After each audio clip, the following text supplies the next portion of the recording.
Okay, so let's find the volume of a parallelepiped determined by 4 points.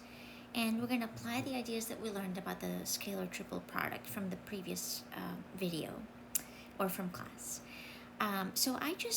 We need 4 points because in order to find the volume of the parallelepiped, we're going to need 3 vectors. And to get 3 vectors, we have to have 4 points. So I'm not sure what this parallelepiped is going to look like, but I've plotted the 4 points here, A, B, C, D, and maybe we can think of this as AC and AB might give us the base, the parallelogram that will be the base, and the vector AD might give us the parallelogram the vector whose projection will give us the perpendicular height to the base. So that's how I'm going to think about this. And that means that we need to find some vectors. So we're going to need vector AB, we're going to need vector AC, and let's think of these vectors as composing the base of the parallelogram.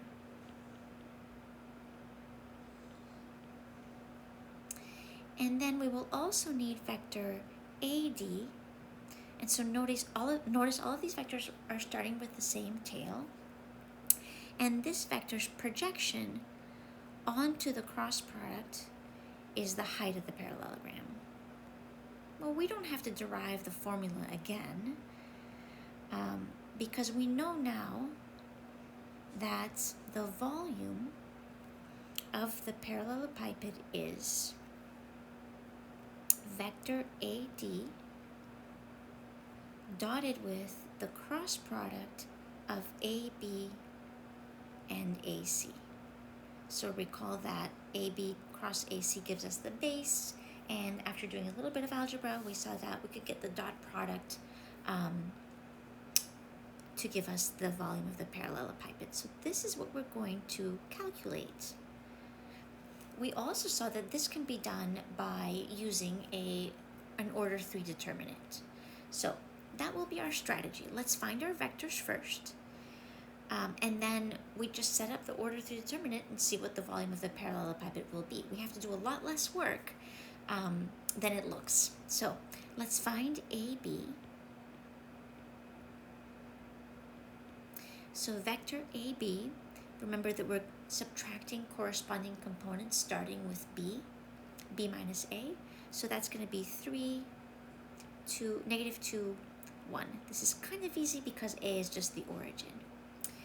Vector AC is going to be C minus A, so 1, 2, 2.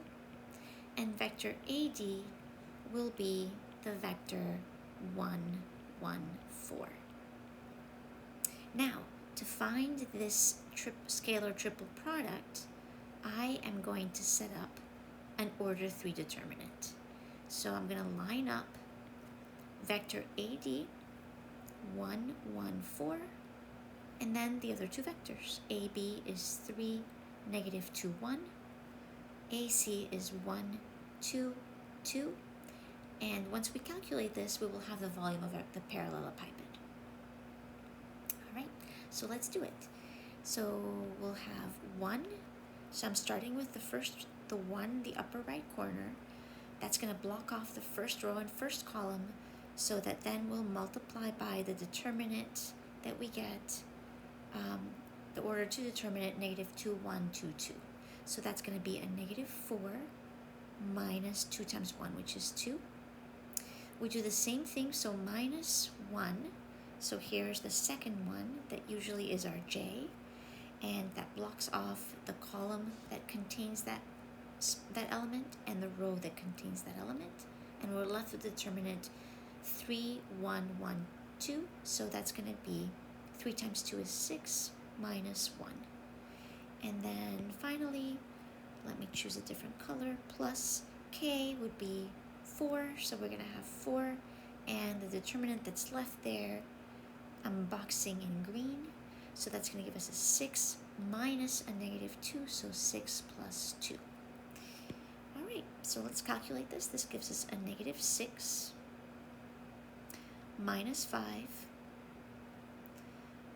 plus, let's see, 6 plus 2 is 8. 8 times 4 is 32.